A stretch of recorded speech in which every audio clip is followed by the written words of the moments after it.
akanipigia jioni akaniuliza did you post? Nikamwambia yes I posted na nimeona iko na about 94 views. Yes. Lakini sijapata nini? Call. And contact. So akaniambia you just wait. Lakini unaweza fanya hivi. We have a premium one. Yani unalipia 1000 for 1 month. So kila mtu mwenye ana visit pigia mi anakuona. Ananiona hapo juu. Yes.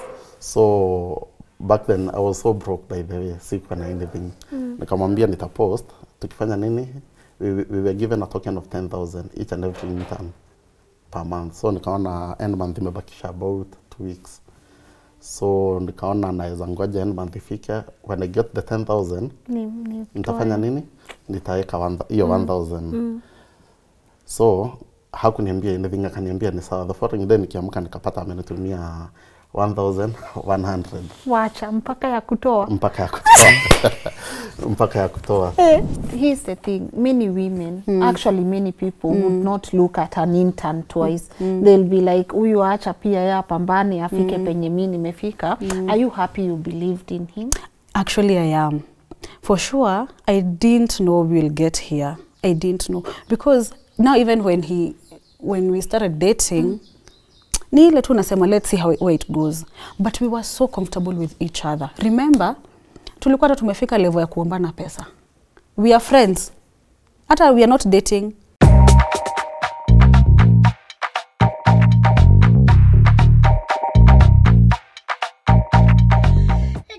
Welcome to today's episode of Inspire Kenya, and I'm telling you, hii episode ni moto kwa sababu imagine this person here being an intern, apatane na huyu mdosi wake kwa ofisi, and all of a sudden they end up raising a beautiful family and operating their own business. Na leo tunataka kujua alitoka bel gani na huyu alirusha mistari aje, but most importantly they are showing us that everything is possible ukibelieve kwa dream na vision ya mtu. And of course, a huge thank you to our guys at Wingu Digital Training for sponsoring this episode. Check out the amazing work they are doing hapo. The link is in the description. And as always, without further ado, twende tuanze story. Mko ready? Tuko ready. Kabisa? Tuko set. Twende kazi. Twende.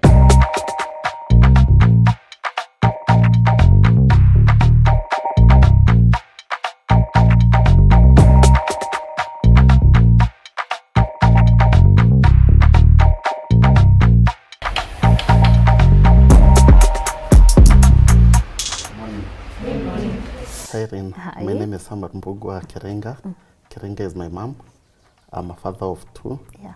A firstborn baby girl and a boy. Yes. I'm blessed. Yeah. I'm a husband to 1 wife. Yeah. Then I'm a director to 3 companies. 3? Yes, 3 companies. 3 companies. Yeah. All of them by the name Silverseed. But we have the main company, Silverseed Group Limited. Okay. So we call it a group of companies. So chini yake we have other 2. Yeah. One is Silverseed Foundation. We do charity work. Then again sasa hapo tunaingia kwa mkulima. Tuko na another one called Silverseed Farm Feeds. So in that company huwa tunatengeneza chakula ya ng'ombe, nguruwe, or farm feeds. Yes. Iko huko. So that is basically me. I think I don't have any other title yenye imebaki. Hauna any other title? No. And you know, it's amazing to come and do a story. Yes. Because the brief I got was just like, Lynn, I was an intern and my wife was a boss when we met. And I was like, haya, huyu alirusha mistari aje. But before we get there, ebu take us through your story growing up. Okay, I grew up in a village called Matimbei. Matimbei is in Rari constituency. Rari is in Kiambu County. Okay. So kama unajua Rimuru, from Rimuru ukiingia Kemende, Nyambare, so that is Rari now, in a village called Matimbei. I was brought up by my grandmother. That is from about 11 years. My mom passed on 204. Oh, sorry. I was the only son, so I grew up. My grandmother brought up. Asante sana Shosho. Anaitwa nani? She's called Elizabeth. Elizabeth. Yes. Oh, Shosho asante. Bado wako, I know hii video itamfikia. We are grateful. Yes. I grew up in that village. Nikaenda shule ilikuwa inaitwa Matimbei Primary School. It was a walking distance from home. Maybe right in my upper primary, I was transferred to Penderite Academy, Yeah. where I finished my class 8. Then I joined St. Joseph's High School, which was about 2 kilometers from Penderite. Okay. All those schools are they're in Kiambu County. St. Joseph's High School, iko Githunguri. Okay. If you know Githunguri town, Yeah. it is one of the biggest boys' high school. From there, Were you a performer? I was not really, I was an average student. Okay. I was an average student. Yeah. So from there, I did my KCSE, nikapita vizuri. But the course that I wanted to do, siku attain those good grades. I missed with 2 points. Oh. So I looked for an alternative course, which is Business Information Technology. Okay. I joined Mount Kenya University, where I scored for my Bachelor's of Business Information Technology. Miaka tatu na nusu nne. Yeah. Now, after I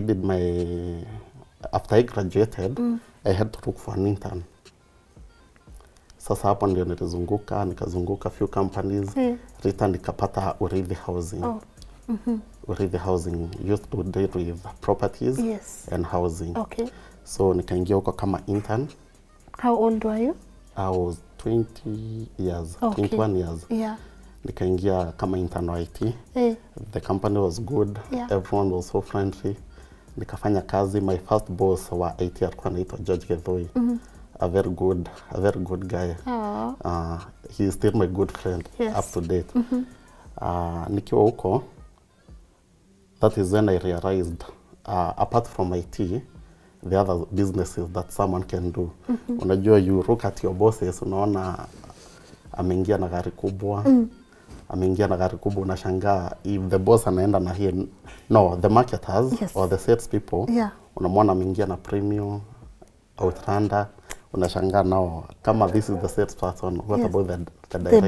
The bosses. Yeah. So, during my duration of intern, nilikuwa sasa nilipata opportunity ya meeting those guys. Okay.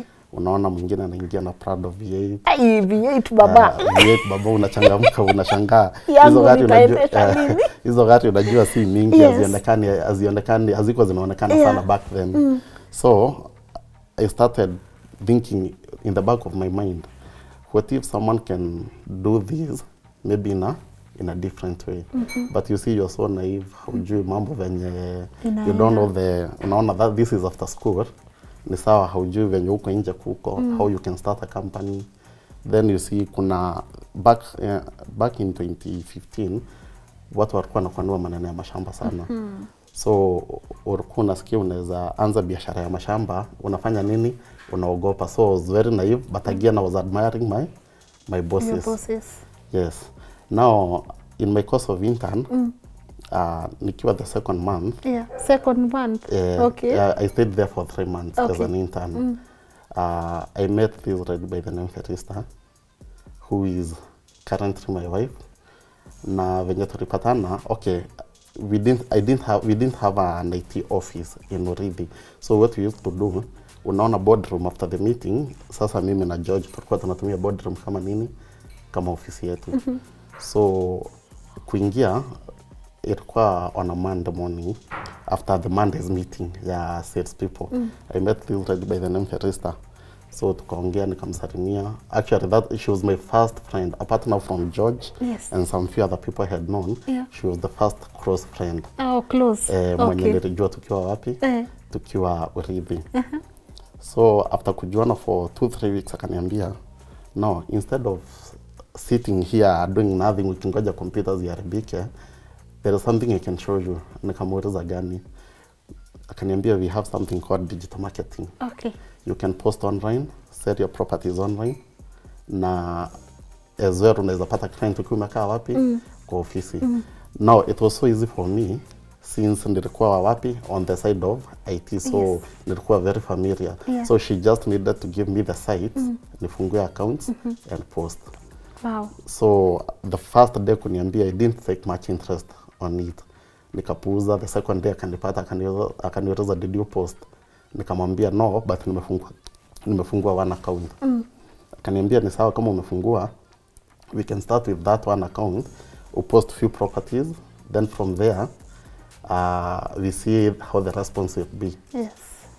So mimi nikafungua kwanza nilimdanganya siku nimefungua. Yeah. So by the time she was running her errands in the office, nikafungua ilikuwa inaitwa Pigiami.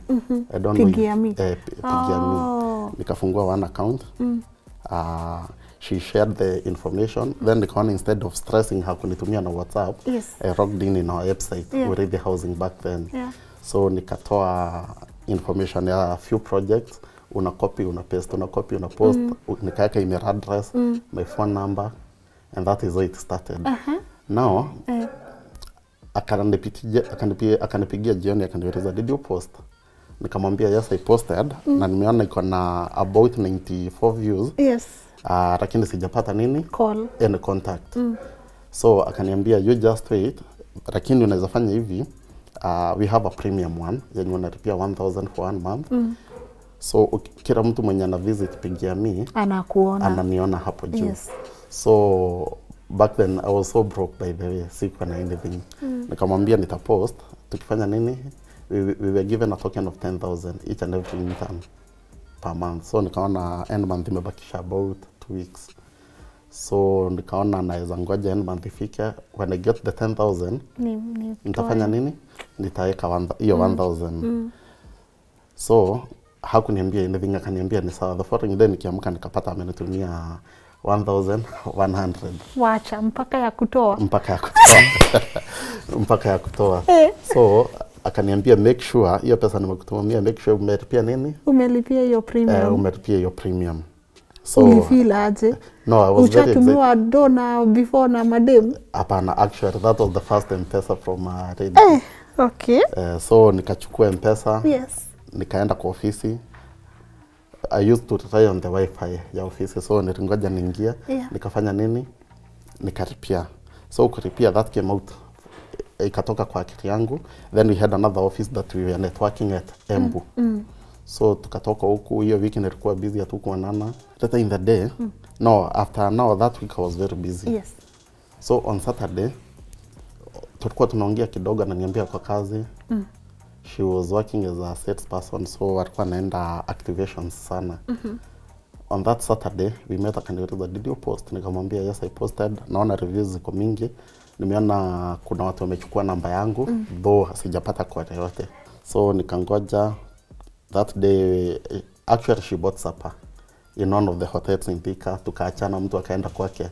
Now, tukiachana, simu yangu ilizima. On reaching home, nikapata hakuna stima. So I had to chip in my friend's house. Unaona zile bedsitter mnakaa mkiwa students. Yes. Watu wanakaanga in a communal way. Yes. So entering in your friend's house haikuwa a big deal. I went and checked my phone. Kuwasha simu, that is where I got my... No, I got a trade call renew. Nikapiga. The guy was called Victor from Safaricom HQ. Kaniambia, hey Samuel, I've seen your ad. Kuna nyumba mnauza Wetaithia. These are more than these. I can come on Sunday, but not tomorrow. Next week on Sunday, and I've tagged around 2 friends. So, nikamwambia ni sawa, we kept communicating, nikamtumia everything kwa email. Now, come on Saturday, akanipigia simu jioni. Sasa, uoga kwanza ikaniingia. This is a stranger, sijai kutana na mtu. Siwezi ingia kwa gari yake. I don't know how to approach it. So, the person mwenye ningeuliza information, ni nani? Felista. Ni Felista. So, nikampigia, akaniambia do this. Call one of your aunties, atakusaidia na gari. Kama unaogopa huyo mtu usienda na nini? Na gari yake. Na gari yake. So, I called one of my aunties, akanisaidia na gari yake. Nikaenda, I went and met Victor. We proceeded on the first site. Nikamfurahisha. We went on the second one, the third one. Sasa ya 4 ndio ilimfurahisha kushinda yenye alikuwa amekuja kufanya nini? Kuangalia. Kuona. So, akaniambia, now I'm going to take 2 houses. Wow. No, the guy was called Masharia. Now Yes. his friend. Yeah. Na akasema atachukua mbio tu. Wow. Now the other person akasema he's going to think about it. Nikienda kuvisit Victor in the office, he'll have decided if he's going to take 1 or 2. It was a good Monday for me. So I went, and now this is on Sunday. Yes. Now the following day on Monday nikaamka, mimi nikaenda appointment Westlands. I met the guy Victor. Nikaingia kwa. Now the office is an open office. Yes. So kuingia, when we are discussing, watu wengine wanafanya nini? Wanakuja. Wanakuja kusikiza. So it was a kind of a presentation. Yes. Then the whole of that week, I had prepared myself. Ndio nilikuwa najua nikienda kufanya presentation, I don't want to mess out. Huyu mtu asijue kama sina nini, kama sina information, na kama mimi si intern. Yes. So I did a very good presentation. Victor kanipea check ya 2 houses. Wow. The other guy at 2 houses. Wow. The other guy 2 houses. By the time I was coming back, Commission ilikuwa imeingia mingi sana. Commission ilikuwa kubwa. By the time I was coming back from Westlands, I had done 12 houses. What? And the project was very new. Very new actually. I was the first person to set that project. Wow. So from house number 1 up to 12. You had sold. Hata saa hii ukienda kwa system zao. Yes. They were under my name. Yeah. So nikauza, I went back to the office. Now there was an issue. As an intern, I was not so sure kama nitapewa commission. So I had to run with Ferista. I had an auntie of mine who was working there. So akachukua sales ni kama za nani? Zake. Ni kama zake. Yeah. Then I was paid. The commission now. Then I was paid the commission. Yes. But now unfortunately, before hiyo mwezi yenye sasa ya mwisho commission ikitoka, ndio contract yangu ya nini ya internship ilikuwa imeisha. So there was an issue. It was not to be renewed. They couldn't afford another person wa IT. So I had to come out. Nikakuja nikaambia Ferista nimeuza ni sawa, but sasa itabidi nimeenda, but nikapata kazi as a sales person. Nitafanya nini? Unaweza fanya. Nitafanya kazi. So Ferista akaenda kwa the boss, the sales manager. Alikuwa anaitwa Wallace, a very nice guy. Yeah. Kaenda akaniambia wewe niandikia report ya nyumba zenye uliuza, nienda nikutetee nazo kwa nani? Yes. Kwa the boss. So akaenda akamwonyesha the report. They went have another guy called Samuel Mungai, he is my good friend. Wakaenda wakanitetea. Then Wallace akafanya nini? Akaitikia. Then they proceeded to the HR na nikapewa kazi ya nini? Yeah, sales. Kazi ya sales. Wow. And that year actually I was the best. Hey. I was the best with about sales of 20 million sales. Wow. Now, this whole time, Ferista is my good friend. Just actually, a good sasa, friend. Hata ujaanza kuona ile ya hapana, actually haiko imekuja. But sasa nilikuwa na realize nikipata shida naendea kwake. As in we used to meet, take tea, lunch, supper.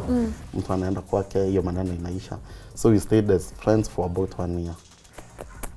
Now this 1 year ikienda kuisha, that is when now we started dating. Who approached who? No, it was automatic. Hakuna. It was automatic for both. So mlisemana tunapendana, got automatic. It just got automatic. Okay. Hakuna mtu, no one approached the other. Yes. As in we found out too comfortable. Yeah, around each other. Yeah, around each okay, other. we get it. So hapo kazi sasa, now Ferista was reading one of the teams at Urithi. Yeah. So yeye alikuwa mzuri, alikuwa na kamshahara kidogo. Sasa mimi was depending on purely commission. But nilikuwa nimejipanga kidogo. After now the big sale, I had bought a matatu. Okay. So hiyo matatu, and though pesa yangu iko inajaa, so she boosted me. Na kitu kama 300 hivi. When I was buying that matatu with no agreement, nothing. Alikupea tu. Alinipea. Shika hii sawa ongezea. Nikamwambia nimekwama, niko na stress, akaniambia shika hii. Hiyo ni bail gani? Felista alitoka kwa bail gani? Atatuambia. Yaje ifunguliwa. Hiyo imejafunguliwa. Akikuja hapa atatuambia. So we agreed, nikatafuta gari nikanunua. Yeah. But the motivation of buying this car, the juice zangu zimeenda chini. Yes. And initially nikiwa campus, I had another matatu. Yenye nilikuwa nimepewa na shosho. So that was a way of, badala ya kushinda nikimuitisha school fees, nafanya nini? You boost yourself. I boost myself, nisimuitisha anything ya kikwama, na mpea kitu. Yeah. And it supported me by the way. For the 4 years course, si kuitisha anything. I depended on that matatu. Lakini sasa kwenda kumalizia ikaharibika, tukauza, nikampea pesa yake. Then sasa later, because that thing of matatu ilikuwa ndani yangu, now I bought a second one. But the motivation, nilikuwa nataka kwenda ku advance on networking and coding. JKUAT. Yes. Nikatafuta shule. But sasa, the matatu didn't perform well. Like previous one. Kakaa mashida zikaanza, matatu ikaanza kukataa kazi. So return nikaiuza. Kuuza tena already commission imeenda chini. Not commission, kazi yangu imeenda chini. Nimeanza network yangu ni kama imeisha. So I decided, since we even dating na Ferista, I have to leave already. Nienda nitafute another hustle ndio tusikosania kazini na ni supplement my income. So hapo ndio nilinunua matatu. Kuuza, I bought a small car, an Axi, ilikuwa KBZ. So nikaanza kazi ya car hire. Nikafanya the first month, it was not bad. The second one, the third one, tukaanza kuzoeana na watu, mashida zikaanza kuingia. Now at this point, hiyo gari nilifanya kazi ya car hire for almost 1 year ama around 7-8 months. Nikaiacha. Now at this point, we have already settled na Ferista. And kusettle ni aje? Are you married? Are you staying together? Yeah, we were staying together. Okay. We were staying together, but it was not official. Okay. So after sasa tukifanya kazi ya kaha ndio sasa haikuwa official, though we were staying together. After a few months tukaenda kwa everything was official. Na sasa now that was an official marriage. Yes. Kazi ya kaha ikaharibika. So again I had to set the other car. Ferista was pregnant by the way, by then, with our firstborn. A guy tulikuwa tunasoma na yeye approached me. Si kusoma na yeye, tulikuwa tunafanya na yeye urithi bado. He's called Peter. He's my good friend. Peter anaitwa ako na kampuni, a well-known company inaitwa The Hub Runs Limited. Kani approach akaniambia, I have an idea, I have a registered company. Sikuja tufanya kazi pamoja. So since I was so desperate, uko hakuna kitu inafanyika, Peter akaniambia niko na mashamba nimenunua, but nahitaji mtu kunipea motivation tufanye nini? Tufanye kazi. Nikamwambia acha tufanye juu at the end of the day we are losing nothing. Sasa hakuna kitu tunafanya nini? Tunafanya. So we gave it a trial. Tukapita katengeneza ofisi and we started setting. Okay. The first month was not so bad. The first week was rough. The second one was not so bad. And by the first month, we had made a very good set. Okay. And nikaona sasa, unaona sasa ile mentality ya hii kazi na ile ingine the directors imeanza kurudi. Tukafanya kazi. Peter was so supportive by the way. Tukafanya kazi vizuri. Within 4-5 months, nikaona juu sasa now Peter is the director. I'm an employee. So nikaona I have to grow this person. Juu sasa yeye kwa wengine mimi nategemea nini? Mshahara. So I took advantage of the salary I was getting. Nikafungua ofisi. Saa hiyo Ferista alikuwa anaenda kumalizia maternity yake ya 3 months. So and by the time alikuwa anaenda sasa kumalizia, she got an email ya kusema amesimamishwa nini? Kazi alikuwa anafanya kama PA. So ilikuwa inabidi amebaki kama nani? A normal sex person. So mimi nikamwambia before you go back to work, nataka unisaidie tufungue ofisi and we start running now. We open a company ya mashamba yetu sasa. So she was very supportive. Nikipata mshahara pande namrushia natafuta ofisi. Tukafurnish, ikatengenezwa, ikapakwa rangi. Actually the company was not even registered as a company, it was a business name. Tukatafuta mashamba, hizo miezi za kukaa na Peter nilikuwa nishapata network. So I used the same network kutafuta mashamba. And it was so funny juu mzee mwenye hata sijui kama anajua hivyo, mwenye alitupia shamba ya kwanza tulimwambia tunafanya kazi kama kikundi. So akatuhurumia, akatupia duration of time ati watu wote waone, and we had already raised the amount ya kufanya nini? Kumlipa shamba yake. So he didn't even realize. Then nikaenda nikaambia Peter, I'm so thankful nimeacha kazi, nimefungua kampuni yangu na tukaachana cha uzo. Hata saa hii is my good friend.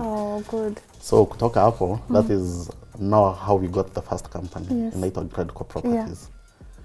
Now this Gradco Properties tukaanza mimi, anka yangu and another guy. But for the first year, it was me alone and my uncle. Tukafanya kazi, tukangangana, haikuwa mbaya. Within the third month ilikuwa imepick vizuri. tukaenda because we needed finances tukaongezea another that party. Tukasukuma nao hadi 2018 ndio nikaona ni sawa tuko wengi na hatujakosana. But at the end of the day this is a partnership.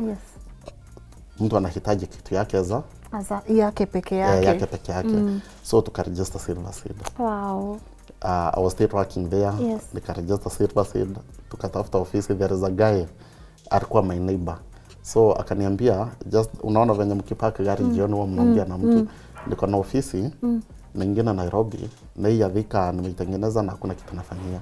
Ukipata mtu anaweza uzia kuja uniambie. Nikamwambia naweza iona nikipata mtu nitafanya nini. By then Silver Seed was just on paper registration, the incorporation certificate. Though in the uko katikati tulikuwa tumenunua mashamba na Ferisa tukafanya nini tukaweka. So this guy when he came in akaniambia kuna ofisi anauza. I got interested. Nikasema acha nienda nifanya nini nione. Akanipea the documents venye amelipa ofisi, pesa yenye ametumia. Nikamwambia naweza kutafutia mtu. Actually he was selling it at a half price ya venye alikuwa ametengeneza. Akaniambia shida yangu ni 50,000 for now.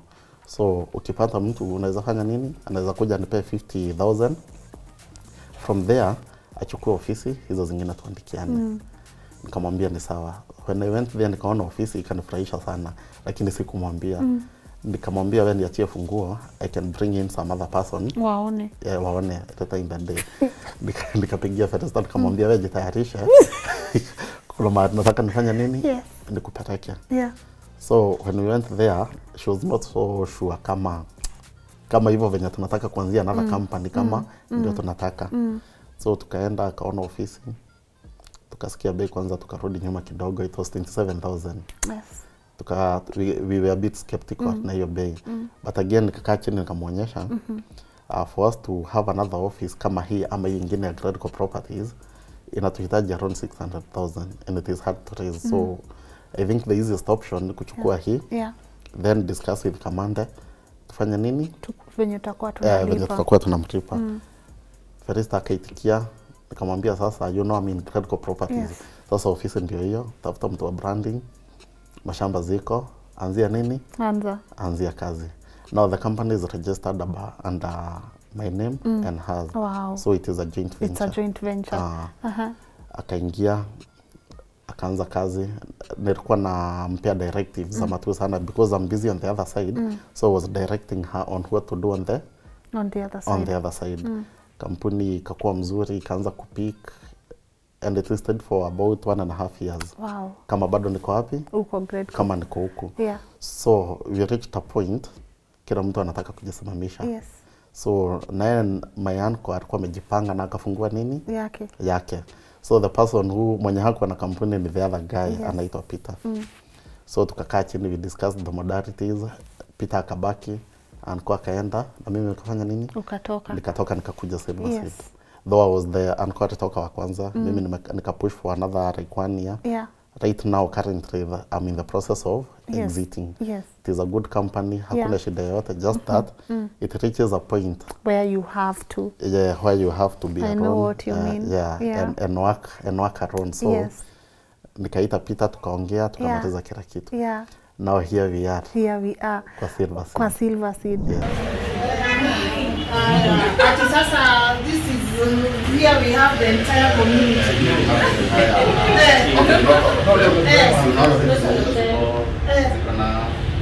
Yes. We have our OL there. Okay. We have our SM, sales manager, operations manager. Yes. And these are sales guys. Mimi unanipea gani?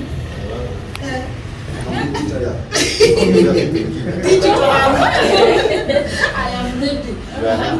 Alasa hiyo ndio pesa. Hapo sasa ni sasa. Okay. So hapa wewe na wife ndio mnajificha. Hapa sisi ndio tunajificha. Ndio nataka na ndio ofisi sana. Wewe ndio unajificha hapo. Mimi yangu ni niko nje. What kind of bosses are they? They're nice.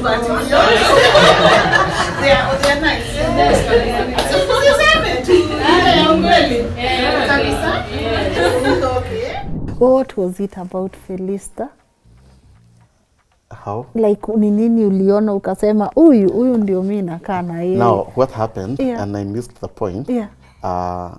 nikiwa boardroom, now as we were friends, uko Urithi, alikuja akauliza, ni nani anaweza pata shamba mahali panaitwa Magogoni? Sijui kama ni bahati mzuri ama bahati mbaya ama Yes. kama jana I had a guy, one of my friends akaniambia, niko na rafiki yangu anauza shamba wapi? Hii pande ukielekea Matuma, place inaitwa Magogoni. Ukipata mtu juu umeingia Urithi, unaweza fanya nini? Unaweza nifaa. So Feresta kuuliza, nikamwambia I know of a guy, lakini shamba sijafanya nini? Sijaiona. So what I'll do, acha nimpigie simu, akiitikia nipeane namba yake nitafanya nini? Nitakupea. So akasimama akaniambia wewe piga simu. So I connected them. Wakaenda wakaona shamba. Then the following day Feresta akapeleka nani? Client wake. Then akapenda. Feresta hakuniambia. Wakaenda wakafanya due diligence, shamba ikaripwa, wakafanya transfer. So mimi jioni, one day tukifunga kazi, niliona Feresta amenipia bahasha.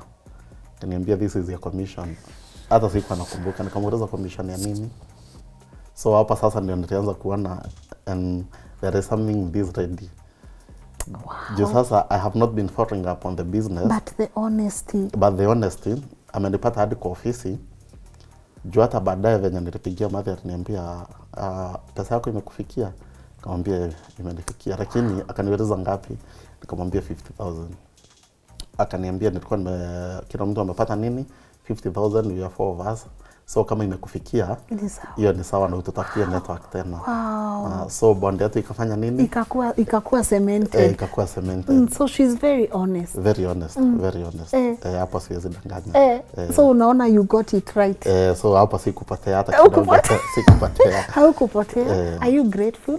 Very grateful. Very grateful. She has worked with me the journey. Yes. Tumekuwa tukicompliment each other. Yeah. Na sasa I think you're headed far. You're headed far. Yes. Nataka kumuita hapa, lakini najua yuko around. Alisema atupatie space, but atawatch hii interview. Unataka ajue nini? Feresta, when you watch this, I love you so much. You've been with me, with our family, our kids, and more so, even my grandmother. So we are happy for you. And we love you so much. Shoshu anampenda kabisa. Sana.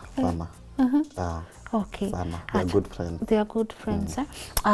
Before I even let you go, sometimes people think that kabibi yako ako hapa na uko hapa hamwezi work. Hapana, I don't think that is the case. It all depends with respect, the way you relate, na venye unaona communication, that is the key of everything. Juu hata tukifanya kazi si kusema huwa tukosane, tunakosana sana. Unapata amefanya hivi, sikuwa nataka ifanyike hivyo, nilikuwa nataka hivi, sikuwa nataka ifanyike hivyo. But again, we have to build the brand of the company. So you have to go back, sit on the floor, mfanye nini? Mjadiliane. Our bedroom is our boardroom. Okay. Sasa unajua sisi hata tukiongelea kwa boardroom lazima tukutane nyumbani. Yes. So after supper hapo ndio huwa tunakaa. Mwambia na mchana venye tutafanya ni kama ikuenda vizuri. Na akijirudia ama nijirudie tunaona this was the way to follow. Na ndio maana kazi imekuwa rahisi. So mkasirikianange ati wezi niambia, unaniambia kama nani? No, we discuss. That is business. Tukishatoka kwa ofisi, sasa hizo maneno zingine zinafanya nini? Zinaingia za family. Yes. Wow. Yes. I'm so happy for you guys. Acha saa tumuite kwenye yako, akuje pia atuambie hiyo 1,000 alituma na ya kutoa. Alituma. Alikuwa anapanga aje, uwezi jua, si ndio? Uwezi jua, acha kuja sasa. Felista. Kuja sasa. Ni kuja. Karibu, usiogope. Karibu hapa. Hata kabla ukae chini, tumesikia ulituma pesa na ukatuma mpaka ya kutoa. Ya lunch. Ilikuwa ya lunch. Ile 1,000 ulimtumia ya ku-upgrade account ya premium. Ya pigia mimi. Yes. Ulituma mpaka saa tulikuwa tuulize, wewe bail unaona alitoka kwa bail gani? Hii ni kama ilitoka wapi? Ni hataki. Ni hataki. Uko ready? Yeah, I'm ready. Kabisa? Haya, kaa hapa basi tupige story.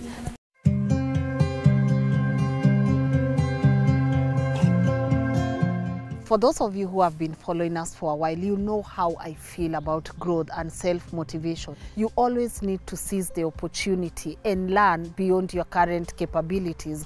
Even when you look at some of our previous guests at Inspire Kenya, whether we are talking about Njiru Mkombozi, the man who has built an entire city, or Dan, the guy who scored a D-, was employed, bought the business from the employer, and is now operating 7 businesses, you can tell they all built these businesses from scratch, and they are making a living from it, and they are incredibly driven individuals. And that's why when Wingwood Digital Training offered to sponsor this episode, it was so easy to say yes to this partnership. Their online coaching programs offer a way to learn skills that will help you earn online while working from home, which is really valuable, especially given these times. You can either earn a full-time income or an extra income to complement your salary. You know, guys, it always pays to invest in yourself, and Wingwood's premium training offers you 4 incredible high-quality courses.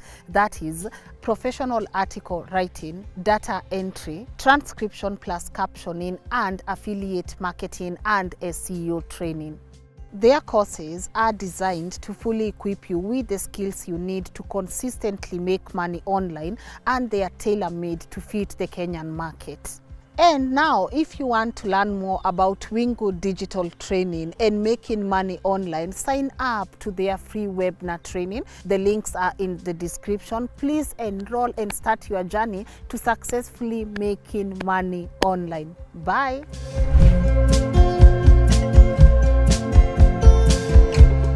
Felista, mambo. Yes.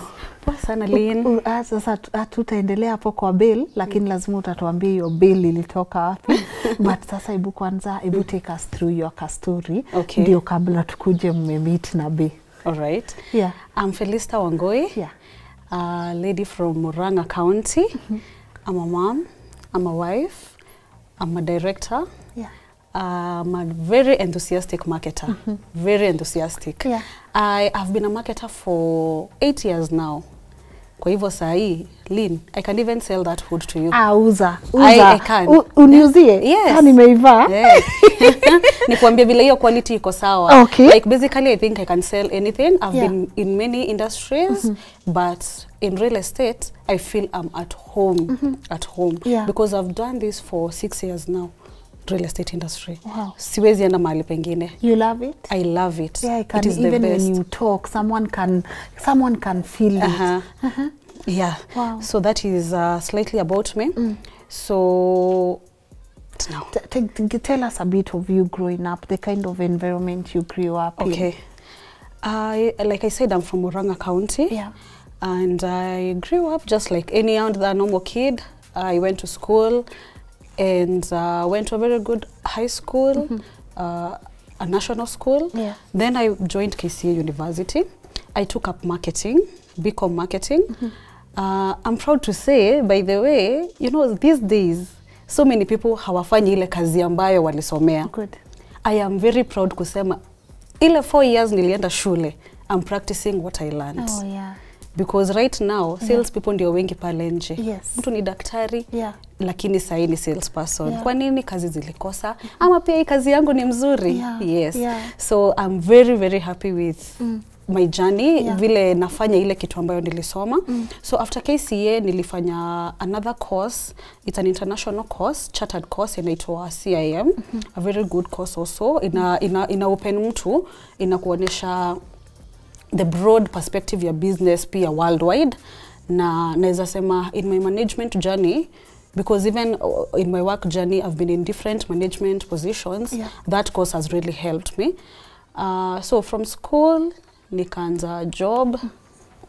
First industry niliingia fashion industry. Oh yeah. Right now I said I'm a mom of 2. Yes.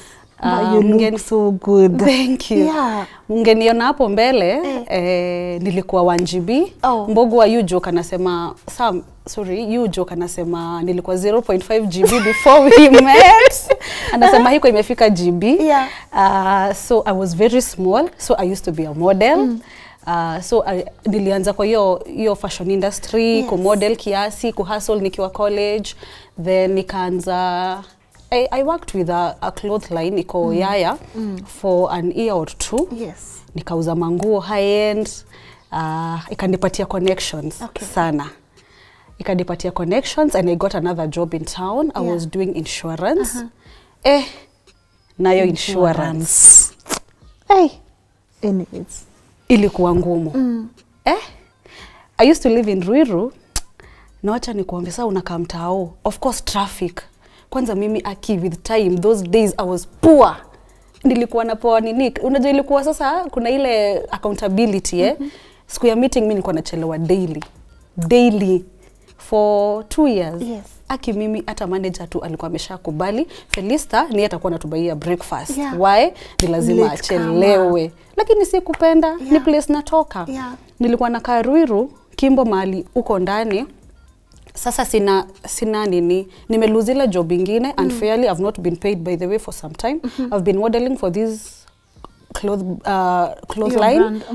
I've been selling, I have my clients, bado wananitafuta, but bado sijalipwa. So hata sina savings. So I used to even sumbua my dad, namwambia, hey dad, nitumie kakitu. Unfortunately, like I said, my dad is a teacher. There's a former student of his who was working in a certain real estate company. Akamwambia, nataka uchukue msichana wangu, aende ajaribu huko kwenu. Aende ajaribu. In quotes, aende ajaribu. Why? Because nimejaribu vitu mingi. There are many I won't mention. By the time I started even a clothing shop. Ikaisha hivyo. Akaniambia nijaribu. I went for the interview and I was successful. Nikaanza kazi. Also, this is a sales job. Yes. Sijapatiwa any promise ya any salary. Nikupatiwa 2 products, wewe uza. Now, this company is Urithi Housing Cooperative. That's where I started my real estate journey. Yeah. So my journey at Urithi, Yeah. I don't know. It's very humbling. Sometimes you feel emotional. Because nimekuambia nilikuwa nimestruggle kwa the other job, haikunikubali. But hapa, it was just an upward trend to the end for 5 years. Over 5 years. Wow. Zenye naweza count vizuri ni 5 years Ni 5 and years. some months. Yeah. Niligrow. Sasa nilikuja as a salesperson, being led by others. Nika grow too, just doing my job diligently. Nikaenda different departments, but mostly in marketing. Yeah. Nikakuwa the marketing administrator for the whole organization. Wow. Urithi had 16 branches. Yes. So my job was crazy. You have to report for all those branches. Yes. Sometimes I'll have to sit in for the marketing manager in the marketing committees with the board. I'll have to visit those branches. Hata kama ni Mombasa, we had some branches in Mombasa, Nakuru, Eldoret, Nairobi, Thika. Hii region sasa. Yeah. Nilikuwa na, yani job ilikuwa too interesting. Na ikiwa too interesting, hapo kuna ka intern. Kabisa. Haya, sasa hapo kwa intern. Hapo kwa intern. Hapo sasa. Mimi sasa nimesema I'm just doing my job diligently. Yes. Sikuwa na room for side shows. Because unaona mahali uko na environment ya ku thrive na imekufavor. To a point now umekuja mpaka wale wa zamani wengine wameanza kukuchukia. So mimi just minding my own business. Minika, I think I don't even know how to express this. Biashara fulani ilituleta pamoja with my husband because he was an intern. They used to sit in the boardroom pale Urithi. Na pia sisi tulikuwa tunakaa boardroom. Yeah. So walikuwa nakaa side moja, marketing team tunakaa side ingine. So even ndivyo you niambia. Yes. I was always very serious on my laptop, very focused, but he noticed me. even before I knew him, even before I ever laid my eyes on him.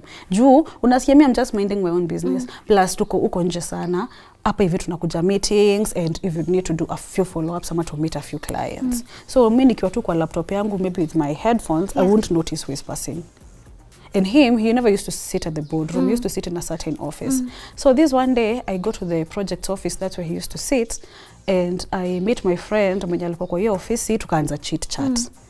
Then, Sam he was an IT intern. He's behind his laptop, hata haongei. Imagine, mko hapo hivyo, you are talking, mnacheka, yeye ako serious. Hata hainui macho. Mimi nikaona kama mbaya, wacha nichokoze huyu kijana, kwa nini haongei? Mimi nikamchokoza, nikamuuliza, by the way, are you so serious? What's up? Na yeye akajifanya bado serious. Why are you so serious? Tuko hapa hivi tunacheka, si uchangie kitu, at least hata si ucheke hata kama uelewi. Bado akakuwa serious. Nikai brush off, tukamalizana na my friend. Nikarudi. Now later, he used to tell me he had noticed me. He says he likes long hair. I have long natural hair, ni vile tu leo nimesongo. Yes. So he says he noticed my hair before he noticed anything else. So he used to tell his friends now how wenye meketi nao, lakini mimi sikuwa najua. Yes.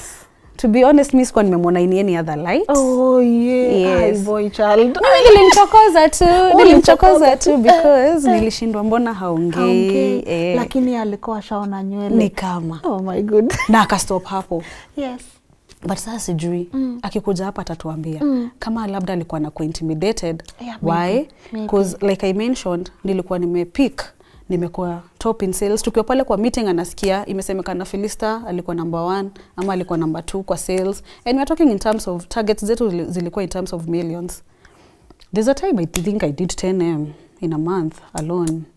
10M. So maybe he was intimidated. Maybe. Yeah. Maybe. Yeah.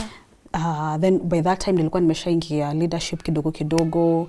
So unajuana kwa intimidated, anasikia huyu anashinda kitajatajwa, huyu ni nani?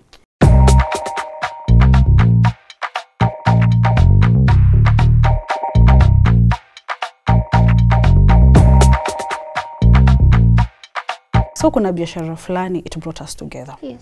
I had a client, a friend, I sold to him in Urithi, and he wanted something ya ku set up agribusiness. Yeah.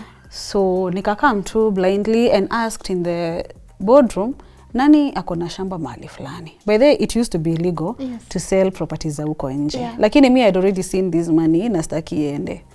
So mi nikasema kama mbaya, nikaangalia kama our bosses are around the weren't. Yes, so mi nikauliza. Yeah. Ata I didn't ever expect that the intern ni atanisaidia. Yeah. He's not doing anything about real estate. Yeye alikuwa anafanya IT. Ndio ilikuwa imempeleka hapo. Internship ya IT. So he confidently told me, yes, niko nayo. Yeah. Kumbuka hata hatukuwa tunaongea, kusalimiana tu because unajua sasa nilishamchokoza pale, hatuwezi kosa kusalimiana. Ametuambia na deal ikafunga. Unajua deal nikwambie kuja ijua, hiyo deal ndio ilituma akufolie. Ametuambia si ulimletea commission yake venye ilikuwa kwa bahasha. Sasa tumemuuliza what is it about Philista, akasema there is a deal mulifanya na pesa yake yote ukakuja ukamwekea kwa bahasha. Tulienda hata sikumwambia. Hizo meetings zote za kufunga deal sikumwambia. Mimi nilienda nikaona, nikaleta client, akapenda, tukalipana. Client by the way aliniwekea do around 3.5 million. Mimi ndio nilitransact on his behalf because he's my personal friend. So mimi nilikam, tukaenda tukalipana. You know now biashara huwezi funga ukiwa peke yako. Yes. Brokers lazima wakue. Yeah. So commission yenyewe tulipata, tulieka kwa meza na nilikuwa nawaambia there is someone else, mkumbuke hivyo. So nikampelekea na bahasha. He's an intern. Ebu try ufikirie. An intern amepata something close to 50. Ama slightly above 50. Ile time ulikuwa internship ungeletwa na mtu 50k. Sio inakusukuma sana? Mimi hata naambia hii kazi nimeacha, nimeenda vacation bana na hiyo 50k. Na hiyo 50k. Atatuambia sijui kama amemwambia alifanyia nini hiyo pesa, mimi sijui. Ametuambia na pia akatuambia ulimtumia 1000 afungue account. So lakini nyinyi mlikuwa mshaanza kukatiana ni venye mko mnajua. Cause utatumiaje mtu tu? Hiyo sasa ni after. Ni after hii deal sasa. Hapo ndio sasa hapo ndio journey ilianza. Unakumbuka kuna hii facilitation nakuambia? Ningenyamaza hivyo, nakumbuka beshte yangu Sam. Namtumia tu hata kama ni punch, namtumia 500. 1000. But sasa hapo kwa 1000 what happened? After tumefunga hii deal nimempelekea commission. Aliona na hii kazi ni kama ni tamu. Nikamwambia please just come and try marketing. But that time he was not outgoing. By the way, his life ilikuwa kwa ofisi, aunganishe printers and machines.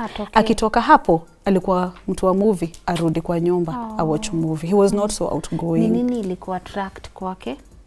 Unaona hiyo focus. For real, he didn't look even like an intern. Sam was very focused. Hata kama ni movie alikuwa na watch sijui, but he was always very focused. Na hakuwa wale watu wa ashinda na side shows. That for me, it attracted me to him. Na he was always so smart. For real, hata alikuwa nakaa kama tu ako job. Najua walikuwa nakaa allowance kiasi, but alikuwa nakaa kama ako job. Imagine later he came to tell me alikuwa na shati 2. Ndizo alikuwa na anafua, anapiga pasi. Na trouser I think alikuwa na moja. Juu saa kuna zile ametoka nazo college jeans. Haizi kuja nayo job na amepata job. So hapo nikamwambia, nikamu-encourage. Nikamwambia come ujaribu hii kazi. Because for me nilikuwa na feel there is nothing else I can do isipokuwa hii kazi. That time for me closing deals ilikuwa one touch. There was nothing difficult for me. Nikamu-encourage. That time I was part of the digital team at Urithi. We were a big team. So nikamtetea kwanza. Ilikuwa kasafari. Remember I'm working with the marketing manager. We are very close. Nikipeleka budget, mimi nikamfix mahali. Sasa because we were in the HQ, marketing manager anajua kila mtu marketer wenye wako kwa hiyo branch. Akaniuliza, and who is this? Samuel Mbugu anafanya nini kwa list ya marketing? See, I thought ni anatutengenezeanga computers, ako IT, ni intern wa George. No, George was the marketing, was the IT manager. See, ni intern wa George. What is he doing in this budget? Nikamwambia, wacha tu, tuende na yeye, tulikuwa tunaenda activation mahali, tuende na yeye, tuone kama ataweza. We went out, we didn't ever work together, uko nje, by the way we didn't. Nilimfix tu na mtu mwingine, a guy. Nikamfix kwa group ya mtu mwingine, akaenda akajaribu, it didn't work unfortunately. But nikamwambia usikufe moyo. Bado kuna online. He even started kuto outshine kwa hiyo online. So hiyo ni mimi sikumbuki hiyo part nilimpatianga hiyo 1100. Yes, lakini alisema ilimsaidia sana. Sikumbuki. Yes, ilimsaidia sana cause alienda akapata deal na Safaricom. Watu wa Safaricom. Yes. Na nakwambia that year he was the top in sales. Top in sales. What do you like about him? Sam is a very focused guy. Very focused guy. And diligent. Yani ile energy anakuanga nayo mimi hata sijui. Najua amewapatia story, vile alitry vitu tofauti, transport industry. Then akakumbuka home ni real estate. He went back to real estate. I'm sure he has taken you through the different companies to establish pamoja. And here we are. Mkafika Silver Seed Properties. And we can only grow from there. You love working together? Yes, it is just perfect because we have different strengths.